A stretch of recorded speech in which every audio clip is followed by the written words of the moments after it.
ஒரு teacher student பார்த்து தண்டம் முண்டம் நாய் விஷம்னு சொல்லி திட்டுறாங்க.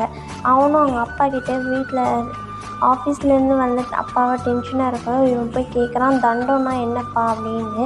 அவங்க அப்பாவும் டென்ஷனாக சொல்கிறாங்க, நம்ம வீட்டுக்கு சொந்தக்காரெலாம் வராங்களா, அவங்க தாண்டா தண்டம் அப்படின்னு சொல்கிறாங்க. அப்போ முண்டம்னா என்னப்பா அப்படின்னு கேட்குறான். நான் உட்காந்துட்ருக்கேன்ல இந்த சேர், இது தாண்டா முண்டம் அப்படின்னு சொல்கிறாங்க.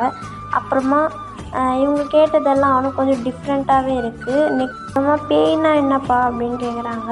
உங்கள் அம்மா இருக்கால, அவள் தாண்டா பேய் அப்படின்னு சொல்கிறாங்க.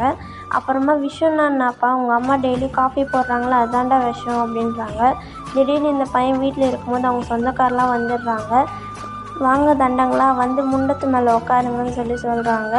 பேய் குளிக்குது, நாய் வெளியே போயிருக்கு, நான் போய் உங்களுக்கு விஷம் போட்டுன்னு வரேன் அப்படின்னு சொல்கிறாங்க. அவங்க சொந்தக்காரமே ரொம்ப அதிர்ச்சி ஆகிட்டாங்க. குழந்தைங்க கெட்ட வார்த்தை பேசல, கேட்ட வார்த்தையை தான் பேசுகிறாங்க.